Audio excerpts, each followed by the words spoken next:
Hi everyone, it's Adam here from Ads Productions, and this is the review of the QNAP QHora-301W consumer grade Wi-Fi 6 broadcaster with two 10 gigabit Ethernet ports. So you get this router home, you open it up. It does actually look very clean and low profile with a white box when you take it out. It's a very basic package, so you just lift the lid, you see the router there, you lift it up, you've got the power cables, an instruction manual and a spare Ethernet cable. It looks the part. It's not particularly heavy either, and basically just looks like another modern piece of networking equipment that you would expect to find in an enterprise or high-end home setup. Now for my least favourite part of doing reviews is going over the technical specs, but especially for a device like this I feel like it's important, so here we go. First of all, we have the processor. It's a Qualcomm IPQ8074A Hawkeye 2, just rolls off the tongue. It's a 4-core 2.2 GHz CPU with ARM architecture, specifically the Cortex A53. It's got 1 GB of RAM and 4 GB of flash memory, that's eMMC. It has two 10 gigabit RJ45 ports and four 1 gigabit RJ45 ports. There are actually 8 antennas within this.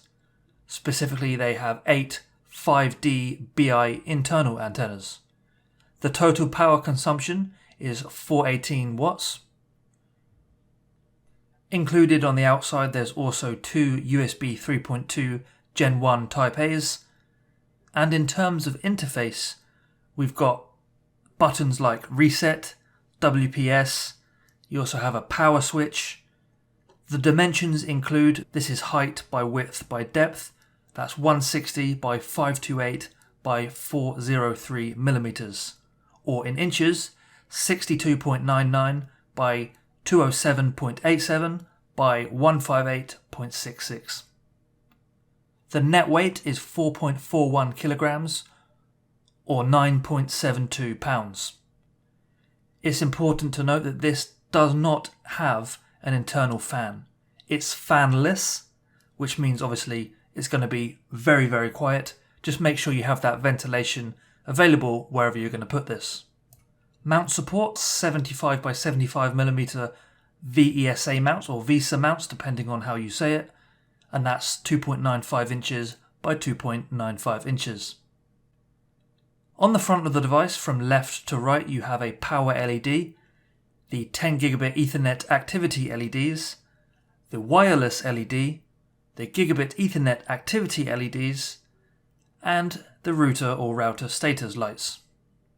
I have to say, the hardware side of things aren't game-changing. They are very good though, because obviously two 10 gigabit Ethernet ports is just crazy, and it is really, really good, especially for an enterprise device.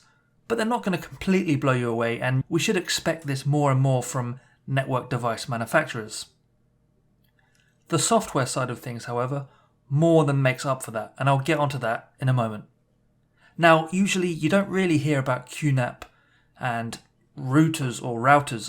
I keep having to change between the two because Americans say one way, everyone else says the other, and yeah, you get the idea. But anyway, you don't really hear about QNAP making routers. They're normally focused on the NAS side of things, and let's be honest, they've become one of the, if not the, industry leader when it comes to NAS drives. I can only think of a couple more that are available that come anywhere close. So that got me thinking, does that mean they're going to enter this market and try and dominate it just like they have with the NAS ones? Let's find out. We could be in for a treat here. If you haven't caught on by now, from the title of this video and the marketing material, this is very, very unique because it comes with two 10 gigabit base T RJ45 network ports and also features software defined WAN, which are enterprise grade technologies in a device that's somewhat targeted towards like a prosumer rather than a business standard. Very, very powerful features that are available here. So how do you set this thing up and get going?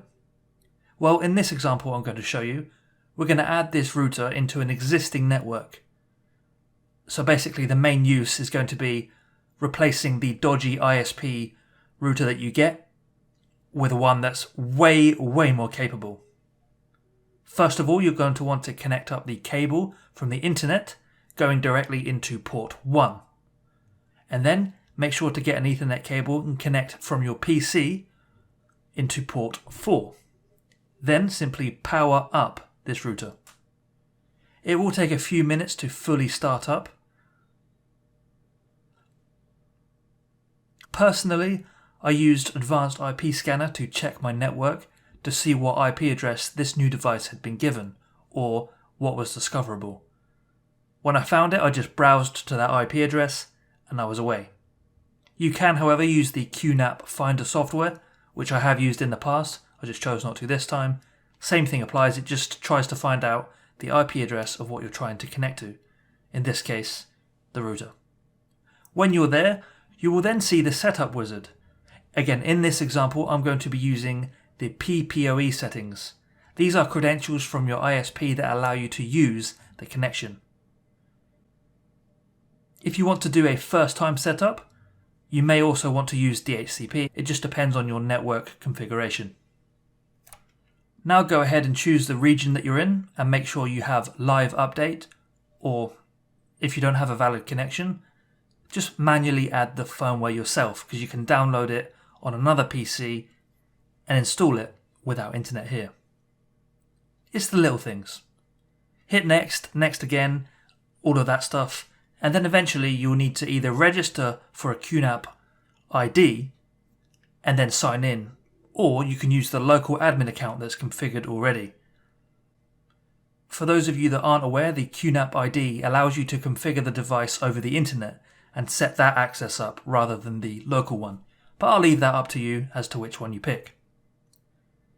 So as you can see, it's a very simple, non-computer savvy way of configuring a network device. Find the IP address, go to it, sign in with the admin credentials, and you're away. You can configure it however you need to, however you want to plug it into your network, it's there ready to go. So now let's move on to the bread and butter of this device. Because as good as the hardware is and the capability you could potentially have with it, the software is where it basically defines itself and sets itself apart from the competition. Immediately the router focuses heavily on the user experience with a very simplistic but clean look from the get-go. If you compare it to the QNAP NAS world, the interface on the NAS tends to be a lot more tech savvy and more statistics based, statistically driven, however you say it, but you get the idea. It seems more of a technical control panel rather than this router where it seems to be a lot more, okay, let's calm down, let's bring it back to basics, let's calm the interface down, what we're going to have and what do we actually need, and it will make it easy for people to use. That's the approach I feel like they have gone for here. The main dashboard presents you with the information such as system update and whether or not your firmware is up to date, as well as the traffic status regarding how much upload and download there's been going on, and also the SSIDs are visible here as well, so you can basically see what you have configured, how much is being used, and how up to date you are. As a bonus, you can also see the number of client devices that are connected, just to give you a heads-up view of everything that's going on. Moving on down the left-hand side, this is the area that focuses on QNAP cloud-based software-defined networking, which essentially allows you to have a centralized control platform to manage network functions of devices within its private network topology. I'm not going to go into too much detail about this, and I have included a link in the description if you want to learn more, but just know this is where you would consider the QU-WAN. Down a little bit more we have clients. When you click on this heading you will see a list of all of the devices that have recently connected or are still connected to the router's network. This is a quick way to view the device IP addresses as well as their unique MAC addresses. And you can also quickly see who is consuming the most traffic on your network. With an interface like this, you can quickly see who's using it and block people individually based on their MAC addresses from actually using any of your network. Simple, yet very effective. Further on down, we have Network. The Network tab breaks down into 5 subheadings, the first one being Port Definition. In here you can configure and adjust WAN and LAN port settings, and as a result, provides you with access to set up different WAN port configurations depending on user or business requirements. You can see here that the two 10 gigabit Ethernet ports are available, as well as the link speed reading, which again helps you check to make sure the hardware is being fully utilized, and can also mean that you can customize this and the ports to your liking. As you can see, a very flexible interface and allows you to get quick access to the features that you want and change them to how you see fit. Down a little bit more, we have the WAN. This is the section that you'll have the ability to see the ports and how they are configured for the wide area network. Clicking on the eye icon will also show you the details like IP address, DNS server, and the MTU.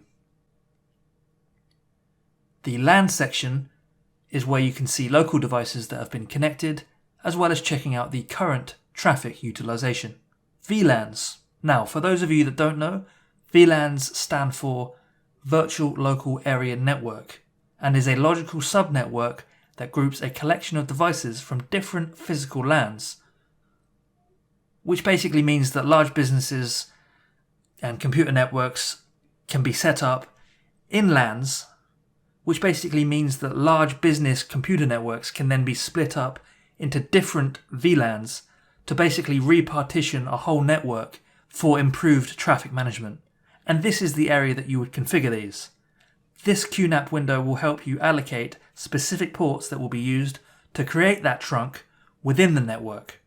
This stuff is usually more enterprise driven, but the fact that consumers are being introduced to technologies like this through devices like this is really, really cool, and in fact industry leading by a long way. Just beneath this we have the routing or routing table, as well as the place to configure the static routes. And the next section is wireless/virtual access points. The cool thing about this section is that you can create virtual access points and link them up to a schedule, so that between, let's say, 9 and 5, a certain SSID will be available. So think of it like a shop. If you are the staff members of the shop that happen to live on site or nearby, you can make it so that during the hours of 9 to 5, a certain access point will be available, so you can click on Shop Wi-Fi as a customer. But after 5 PM, these no longer become available, and it switches over to your personal one that won't be used by customers because they won't be there. There's probably a better analogy for this, but I thought that's probably the best way to describe it. You can have alternating access points, as in what you connect to on your phone, depending on the time.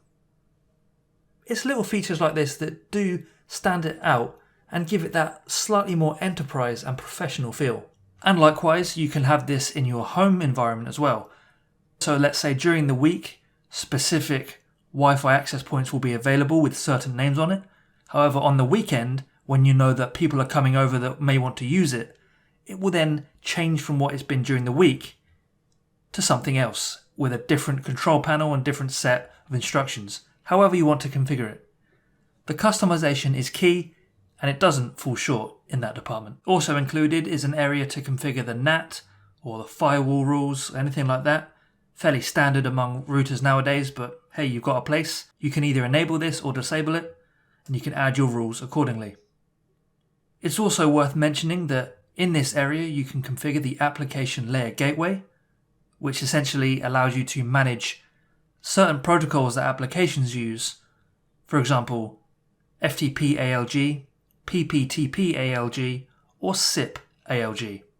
Those of you familiar with those kind of protocols will understand the uses and why you may or may not need them. Moving swiftly on. You then have the QVPN section. Again, another area that I'm not going to dive deep into, but I feel like you should know. I'm going to read a section from the QNAP website. A virtual private network allows secure access to network resources and services across public networks. QVPN service integrates both VPN server and client capabilities, providing the ability to create a VPN client that connects to a remote server or third-party provider to access contents or services. It also allows using a QNAP NAS as a VPN server with PPTP, OpenVPN, L2TP, IPsec, and QNAP's proprietary QBelt VPN protocols. If you want to learn more about QVPN, which I strongly recommend that you do, a link is also in the description. It's important to note that the QHora-301W does not support PPTP, which is point-to-point tunneling protocol.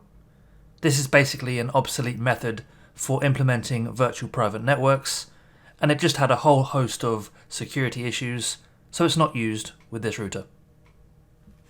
Also, IPsec VPN is not supported on QVPN, only on QU-WAN. Once you do firmware update this device, which obviously is strongly recommended, after version 1.4.2, QVPN is not supported. Becoming more and more important nowadays are parental controls on network devices for obvious reasons, so it's good to see that they've added the ability to add certain roles. So for example, you can block specific websites or enable safe search and things like that. Again, I said it before and I say it again, the more customization, the more tweaking that you can do, the better for the consumer. And then finally, towards the end of it, you have your system options. So these are things like operations mode, which allows you to pick between, do you want to use this as the wireless router or do you want to use it as an access point? You can view event logs to troubleshoot errors. You can change access control. You can change the settings of the USB and just various system level changes that you would expect on hardware like this. And then finally, all the way at the bottom, you have the firmware, which is obviously where you check the firmware level, update it if you need to, download it if you need to.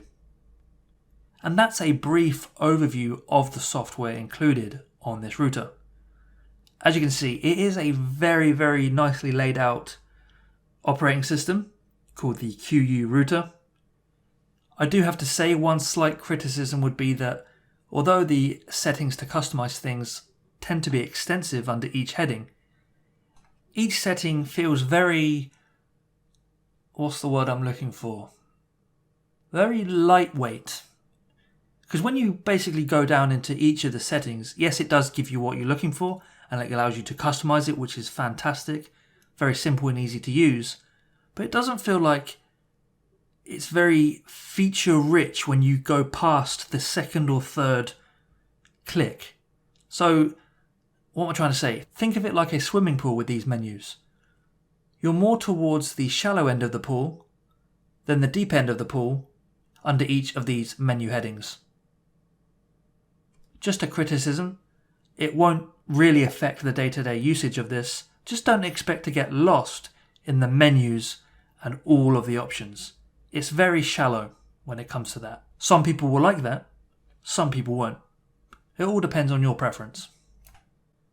Overall, this is a very silent but deadly piece of technology. The fact that it's got two 10 gigabit Ethernet ports, allowing for just insane levels of bandwidth, meaning that if you're going to add storage devices to this, you're going to see the possibility of unified collaboration just go through the roof, just because of the amount of bandwidth you have to play with. It's just less time wasted transferring files, just way quicker, and things like that. You'll see an instant impact the moment that you start using 10 gigabit over standard gigabit. And having two of them, well, what's not to like? And obviously having SD-WAN as well, that's just takes it to a whole new level, because you're obviously going to be able to lower operation costs, as well as allowing the network administrators to configure and use bandwidth way more efficiently, and is also going to be able to ensure and maximize the performance for critical applications. All of this without sacrificing security or data privacy. And on top of all of that, you have the Wi-Fi 6 capability. It's just going to bring your Wi-Fi game to the next level. How many times have I said next level? Hopefully I've reiterated the fact that Wi-Fi 6, SD-WAN, two 10 gigabit Ethernet ports, a clean interface, great looking hardware, and high performing hardware are more than enough reasons to at least consider this. Thank you very much for watching. This has been Adam from Ads Productions with the review of the QNAP QHora-301W Wi-Fi 6 router.